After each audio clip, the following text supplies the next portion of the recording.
حال ہی میں جب دنیا بھر سے متعدد نمائندے پانی کے بارے میں بات کرنے کے لیے اقوام متحدہ کی ایک کانفرنس میں شریک ہوئے تو بروک تھامسن بھی ان میں شامل تھیں۔ دریائے کلیمت ریاست اوریگن سے کیلیفورنیا کے ساحل تک بہتا ہے اور ہزاروں سالوں سے انسانی زندگی کے لیے مددگار رہا ہے۔ یوراک علاقے کے لوگ اور دریا کے کنارے رہنے والے متعدد قبائل فطرت کی بہترین غذاؤں میں سے ایک سیمن مچھلی کی وافر مقدار کے لیے 1000 سال سے دریائے کلیمت پر انحصار کرتے آ رہے ہیں۔ جب میں ایک بچی تھی تو میرا سارا موسم گرما ماہی گیری میں گزرتا تھا۔ میں تمام گرمیاں اس سرزمین پر خیمہ لگائے بیٹھی ہوتی تھی۔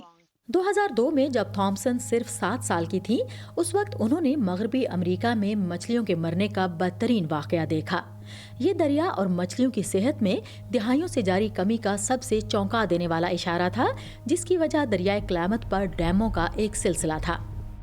اس واقعے نے ایک تحریک کو جنم دیا اور کلیمت کے گرد بسنے والے قبائل اور ماہرین ماحولیات نے ڈیم ہٹانے کا مطالبہ کیا۔ تھامسن کا کہنا ہے کہ اسی صورتحال نے ان کے لیے زندگی کے سفر کا تعین کیا۔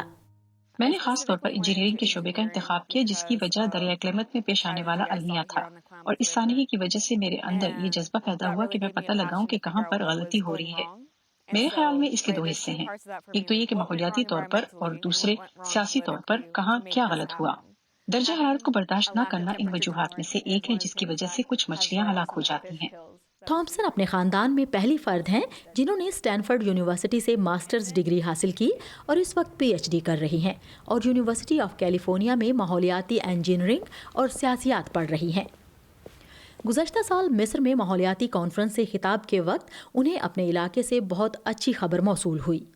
20 سال تک کام کرنے کے بعد کلیمت ڈیم بالآخر ختم ہو رہے ہیں۔ ان کانفرنسوں میں میرا بڑا ہدف یہ معلوم کرنے کی کوشش کرنا ہے کہ ہم دنیا بھر میں مقامی لوگوں کی کس طرح مدد کر سکتے ہیں تاکہ انہیں ان مسائل سے نمٹنا نہ پڑے جس کا ہمیں سامنا ہوا۔ اگر میں کوئی ایسا کام کروں جو اس وقت ناممکن لگتا ہے، اگر ماحولیاتی تبدیلی، قبائلی خود مختاری، مقامی خود مختاری اور پانی کے حقوق کے حل کا کوئی بھی موقع ممکن ہو سکتا ہے، تو میں اپنا کام جاری رکھوں گی۔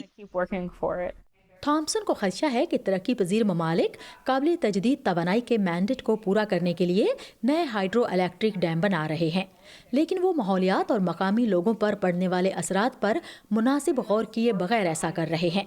میں بند دروازوں کے پیچھے ہونے والے مذاکرات میں مزید لوگوں کی شرکت کی خواہاں ہوں۔ میں ڈبل کے ساتھ سعدیہ زیب رانجھا، وائس آف امریکہ۔